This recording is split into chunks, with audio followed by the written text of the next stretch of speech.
If you're feeling extra generous, please leave us a review on Apple and Spotify podcasts.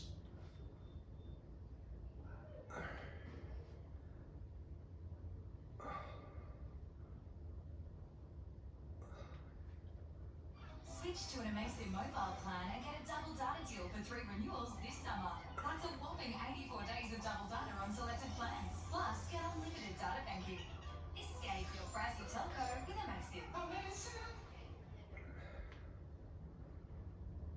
Introducing Primo Reserve, selecting the finest cats, traditionally crafted for an award-winning range.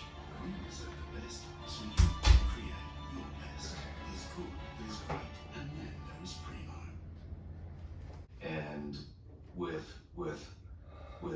who you appear to be surrounded by, I mean, how did this pop up on your radar?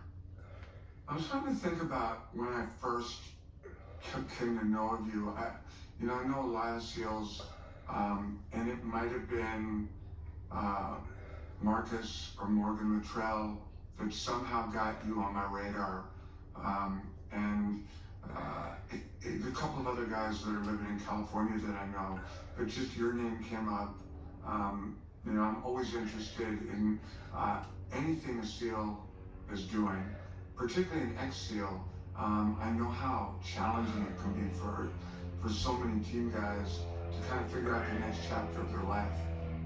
And we get a lot of guys in LA who are trying to figure it out and kind of trying to get into writing or directing or stunts. That means a hell of a lot coming from you, so I really appreciate it. I got all kinds of stuff that we're going to talk about when it comes to that, but everybody starts off with an introduction here. So, Peter Burr, you're born in the heart of New York City in the 1960s. You moved to Los Angeles in your early 20s and have realized your dreams of becoming a celebrated film actor, writer, director, and producer, earning accolades across multiple platforms.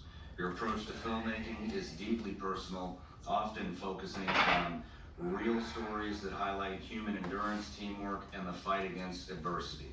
Your films are known for their gritty realism, emotional depth, and action that feels both authentic and exhilarating. Among your many creative endeavors, Friday Night Lights, Lone Survivor, and Deepwater Horizon stand out as highlights in your career. More recently, you tackled the opioid epidemic. That's like super close to me, and I'm sure you know why, which we'll get into. But the opioid epidemic. Back home to California to get those. Okay, I can get them. But I love gummy bears. yeah, those are good. A little something for the fun. Well, here's yours. I got you this because I thought I might need it. Oh, I could put 3 hours. That's, from what I understand, some of Tennessee's finest, from right here, Red Franklin. Oh man, this is awesome. Yeah. Franklin Distillery. Yes, sir. Perfect. Thank you. And then I got you, this is a limited edition. This is an American Primeval crew hat, which generally we had to earn up on the mountain. But I figured you definitely done your fair share of earning, so that's a gift from me and the entire crew of American Primeval. Man, thank you. I'm gonna have you sign this. This is gonna be a relic in the studio. I'd be honored. Thank you. This is very cool. Yeah, that's rare. That's a collector's piece. Perfect. I went to it thinking, hey man, I'm gonna make a really shitty movie and I don't care. No, you go into it like, I would imagine, an athlete goes into a game, a team guy goes into a building, a dentist goes into a mouth with a drill. You go in expecting to have a good result. If you're like a competitive, ambitious human being. And so I try for them all to work, every single movie. And, I love all of them. They're all really stressful. If you really push me, I'll probably say like Lone Survivor is my favorite. That was the most emotional. Yeah. But I love them all. Yeah, it's it made some just amazing stuff. And but yeah, I would say, I mean, that had to be a lot of pressure, considering the events that happened that the movie's about.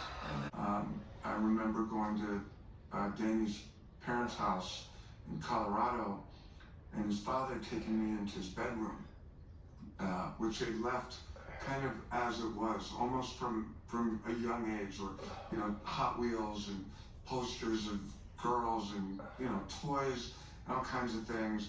And there was also his uniform that had been recovered, and his father. That they recovered. Oh.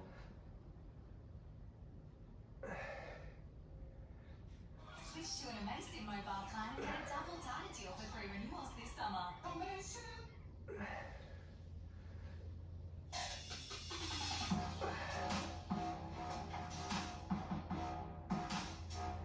Having those two guys suddenly in your life, and then just the general SEAL community, was a gut check, and it definitely focused a little bit harder every second than I have in some other films. If you're like me, getting a good night's sleep is a struggle. Between aches and pains, trouble falling asleep, and sleeping through the night, it can be tough to feel rested, and that can really negatively impact your quality of life. Sleeping well is key to a long, healthy life. That's why I'm proud to partner with Helix. Their mattresses are top quality and designed to fit your needs. So many of my listeners are getting the best sleep of their lives and saving money with Helix's New Year's offer. You will not regret buying one of these mattresses, I can guarantee it. Helix is dedicated to helping everyone sleep better so they can live better. Even with my busy life, I'm able to get a good night's rest and wake up feeling energized, thanks to Helix. And right now, my listeners can go to helixsleep.com/SRS for 25% off site-wide, plus 2 free dream pillows with mattress purchases. That's helixsleep.com/SRS for 25% off site-wide, plus 2 free dream pillows with mattress purchase. Helix. Remember, when we got the after actions report when we got into country, and they showed us, it was some kind of recruiting video that, yeah, I saw it. And I remember seeing, I was new, fairly new, and I remember seeing Danny Dietz upside down on a mountaintop, and his cami blouse was pulled up, and a lot of the guys in my platoon were in a team with Danny, and they were like, "Holy shit! Like, you just got that tattoo," and I was with him when he got it on his rib cage, and it was just like, that's when it became very real for me. I can't imagine how personal and how much emotion you guys must have felt seeing those videos. I saw those videos. Strange. I mean, yeah. I would watch them every time we went out and out. That was my while the baby was born. Gets home, goes to the hospital. The baby's dead. The mom is dead. He doesn't tell anybody. He goes back to SEAL Team 10 and says, "Hey, I want to go back with the guys over in Iraq." They say, "Oh, you didn't hear? The guys are coming home early." He had streamed to go to development group, and they said, "Hey, you need to re-enlist.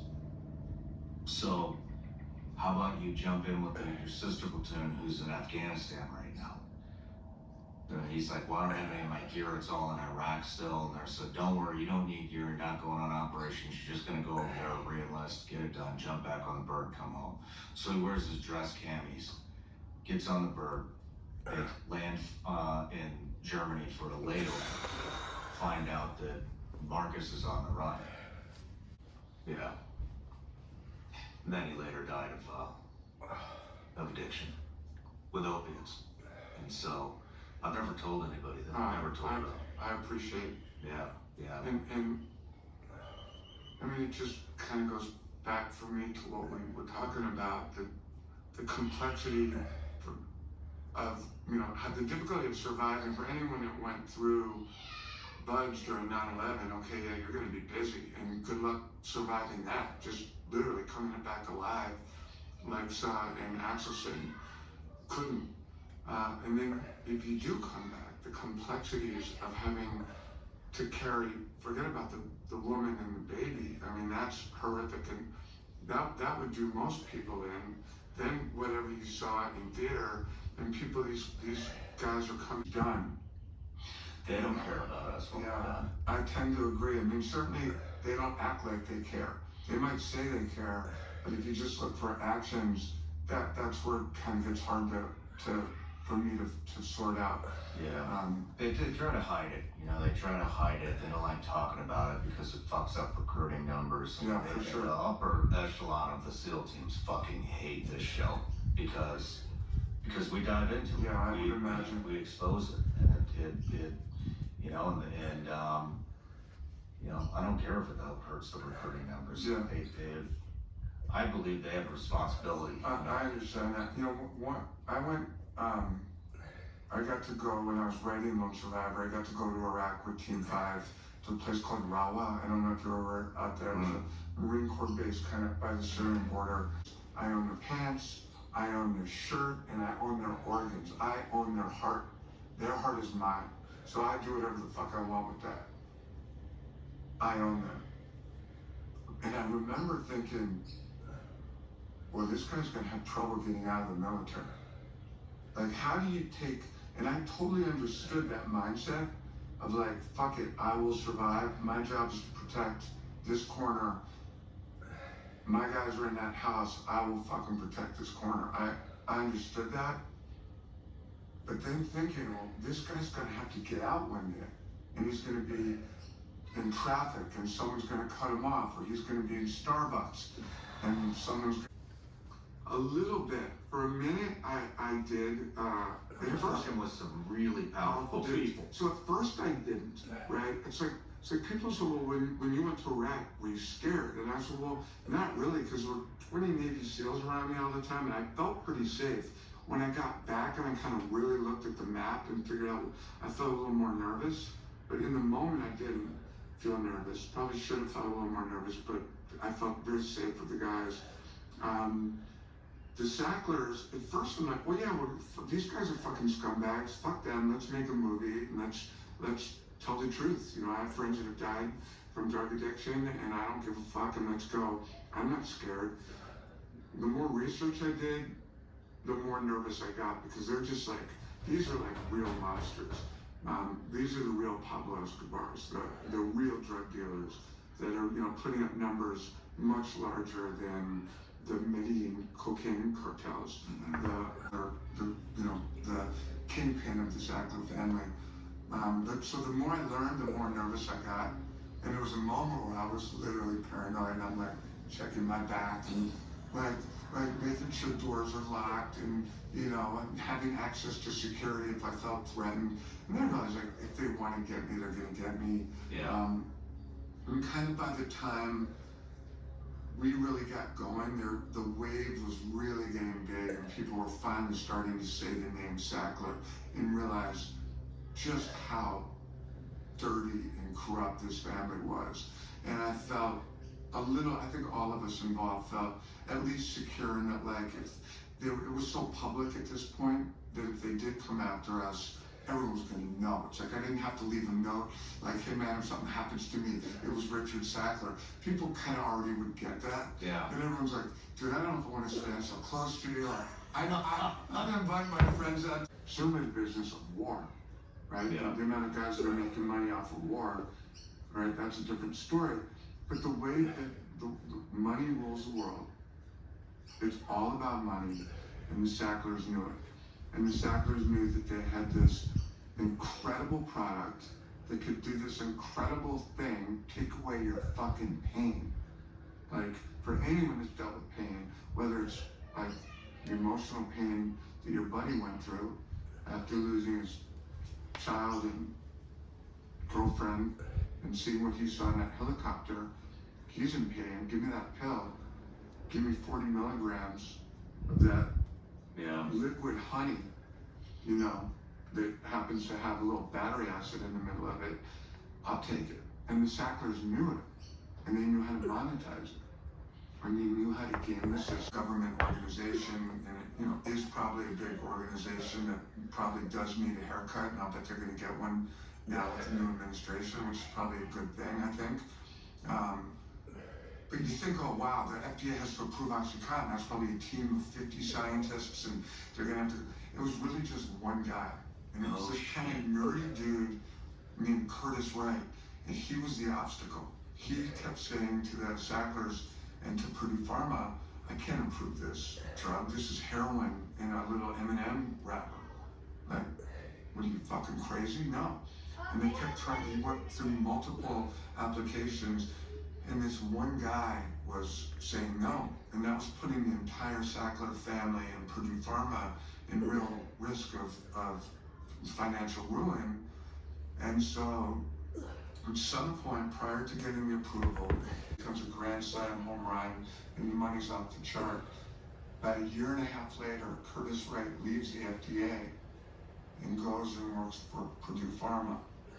Oh shit. He was making, they say, $70,000 at the FDA, hundreds of thousands at Purdue. They bought him. And when I heard that, I'm like, okay, that is how the fucking world operates. It's not a conspiracy, it's a fact. And, you know, it's public, people know about it. Human beings, like your friends and friends that I have are dying and are still dying.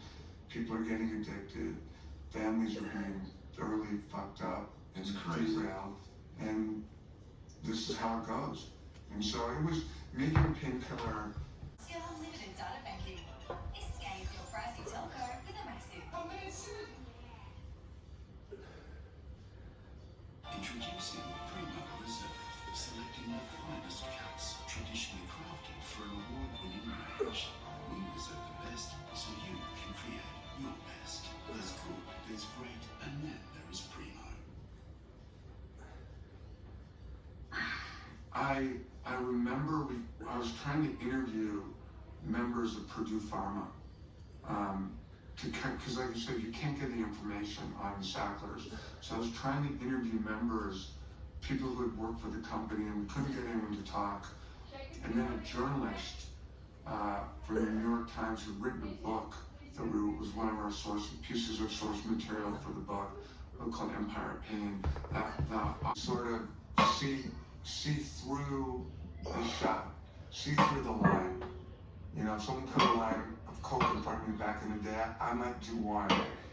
But then I think about the other, and I kind of had that it's not that I didn't want to do it, and that I didn't see kind of what was good and what felt good about it, but I was able to sort of see, well, let's jump ahead 24 hours, 48 hours, and think about the cost, the hangover, the self-loathing, the self-disgust, the bad choices that start to accumulate, and I was able to kind of, I'm good.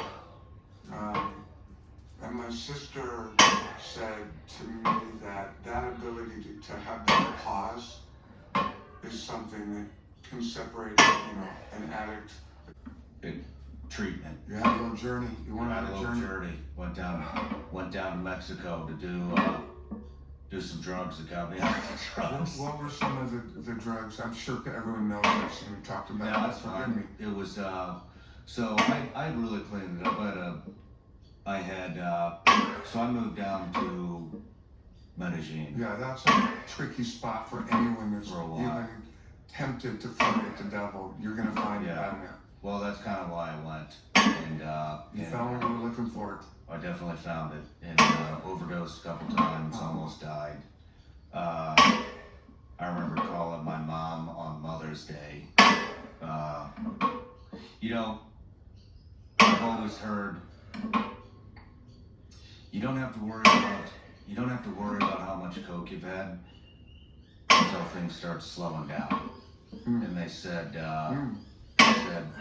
when. Because I never did. But I heard about like 3-day, 4-day binges that people would go on, and you're not sleeping and you're just doing. Yeah. Did you ever experience anything like that? Upgrade your shave with gentle tabs. The flex disc turns with your face.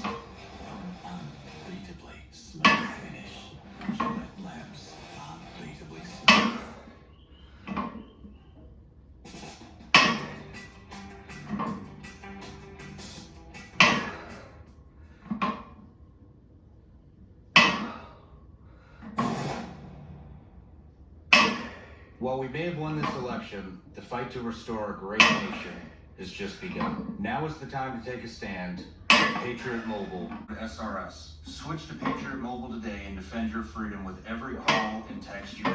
Visit patriotmobile.com/SRS or call 972-PATRIOT. Sign up for something, forget about it after the trial ends. Then you're charged month after month after month. The subscriptions are there, but you're not using them.